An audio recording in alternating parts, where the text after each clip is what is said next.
여기는 섬이다. 밤이고 밤바다에 떠있는 어선의 불빛이 열어놓은 창으로 쏟아져 들어온다. 느닷없이 한 번도 와본 적 없는 이곳에 와서 나는 16의 나를 생각한다. 16의 내가 있다. 우리나라 어디에서나 볼 수 있는 별 특징 없는 통통한 얼굴 모양을 가진 소녀. 78년 유신 말기 미국에 새로 취임한 카트 대통령은 주한 미 지상군의 단계적 철수 계획을 발표하고 미 국무장관 크리스토퍼는 미국은 북한 등과 외교 관계의 수립을 원하고 있다고 해서 박정희 대통령의 심기를 어지럽게 하던 때 16 소녀였던 나는 우리나라 어디에서나 볼 수 있는 한 농가의 마루에 앉아 라디오를 들으며 편지를 기다리고 있다. 세상을 바꾸어 보려는 다른 바람이 도시를 휩쓸고 있을 때 어딘가에서는, 아니 나의 시골집에서는 고등학교 진학을 못한 16의 소녀가 나 어떻게를 듣고 있다. 무르익던 봄이 지나고 여름이 오고 있다.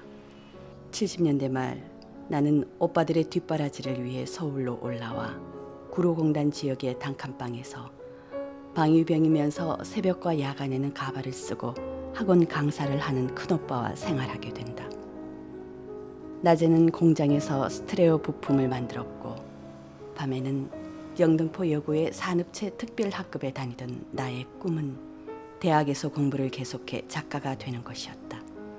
하지만 나는 노동 착취와 노동 운동을 경험했고 5.18 광주 사태 등 암울한 당시대의 사건들을 목격하게 된다. 백기를 흐드른 주민들을 왜 쏘았지?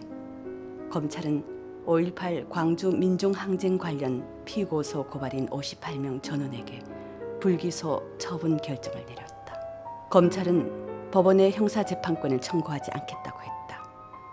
검찰의 5.18 문제에 대한 해법은 공소권 없습니다.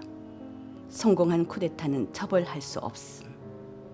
틈이 있을 적마다 문민정부를 말해왔던 그가 야당의 길을 버리고 3당을 합칠 적에 호랑이를 잡으려면 호랑이 굴로 들어가야 한다고 비장하게 말했던 그가 이제 5.18 문제를 역사의 평가에 맡자고 한다. 왜 호랑이를 잡지 않을까요?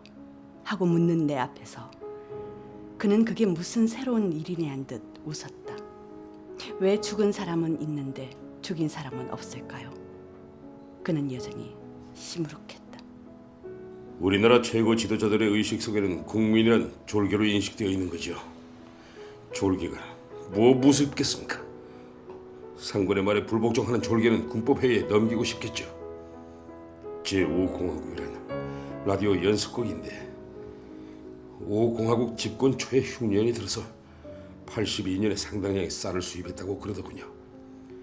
5공화국 통치권자가 나와서 그때 일을 회상하는 장면이 나오는데 그는 말을 멈추고 목에 힘을 주었다.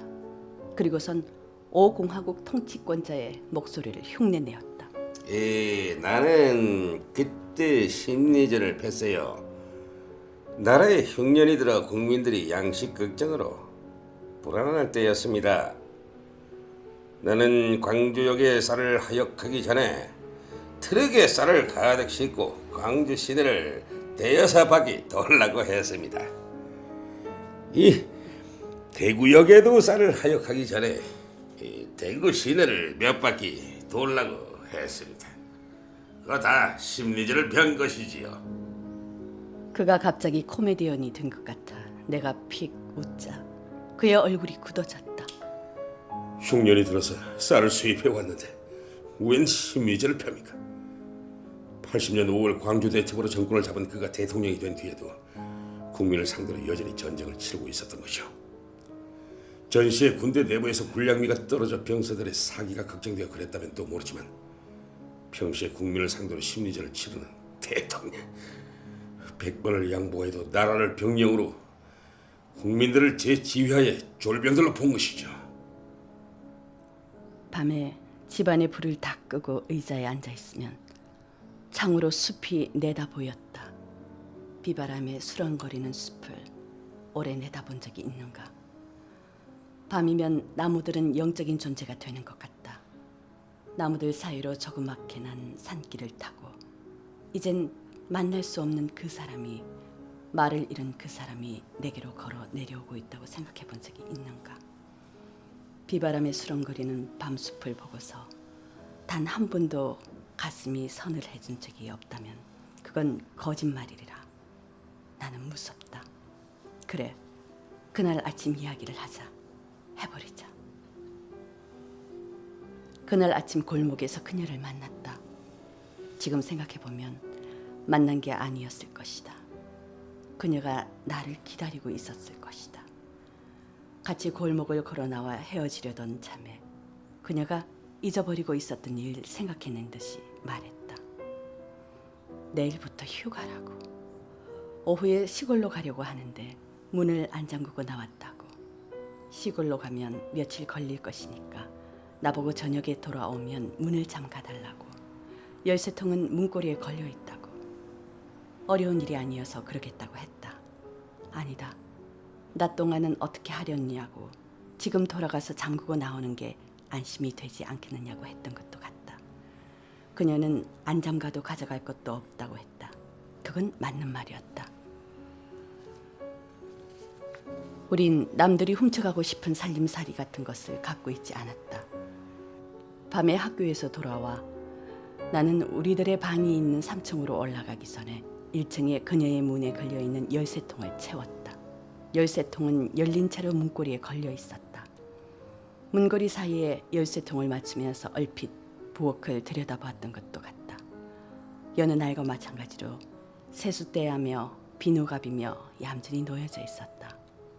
빨아서 꾹 짠 행주엔 그녀의 손자국이 배어 있었고 쇠설로 박박 문질러 닦은 것이 분명했을 냄비가 반짝반짝 윤을 내며 골로 위에 얌전히 얹혀져 있었다.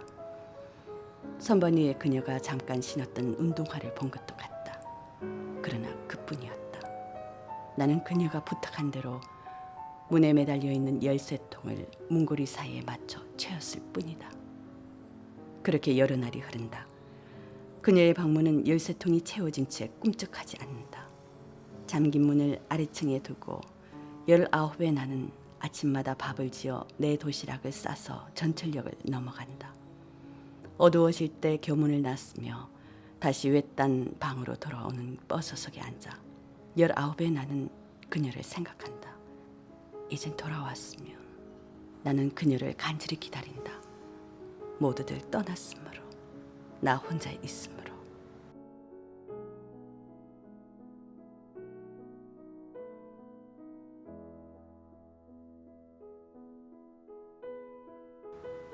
삼공단에서 내려 전철역을 넘어 공터를 지나 그 골목의 대문을 들어서면서 19의 나 버릇처럼 그녀의 방문을 본다. 잠겨있다. 잠겨만 있다.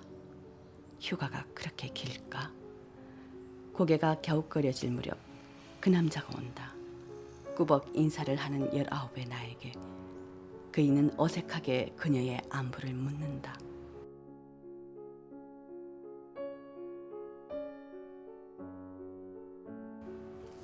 휴가 갔어요.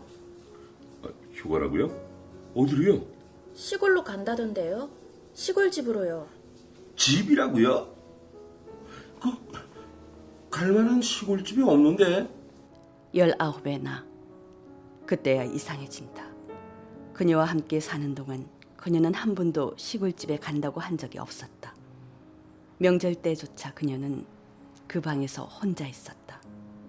그런데 휴가를 시골집으로 가다니. 그이는 잠긴 문 밖에 앉아 있다가 돌아간다. 10년 후 나는 그 며칠의 일들을 느닷없이 떠올렸다. 무슨 일인가로 우연히 그 전철역을 지나가는데 날쌘 통증이 전철보다 먼저 앞질러 갔다. 그녀는 돌아오지 않았고 남자는 문을 부쉈다. 냄새 때문에, 기다림 때문에. 그녀의 방에서 유서가 나왔다고 해도 바깥에서 문이 잠겨 있었을 그 불가 사이를 나는 이렇게 써놓고 있었다. 이후 오랫동안 다락방 천정이 무너지는 꿈을 꾸고 그 남자의 공포와 슬픔이 엇갈린 절망을 기억했다가 잊었다. 라고. 아이를 떼라 했죠. 헤어지자는 게 아니라 아직은. 그러나 남자의 그 말이 그녀를 구더기 밥이 되게 했다는 생각은 들지 않는다고. 그녀의 희미한 웃음이 한 줌이나 될까 한 허리가, 유품으로 나온 100몇십만 원의 저축이 그 남자는 아이를 떼라 했고, 나는 희미하게 웃고 있는, 어쩌면 그때는 희미하게 울고 있었을지도 모를 그녀를 안에 두고 그 선반 위 6개월도 채 못 쉬는 학생활을 안에 두고 13통을 채웠다.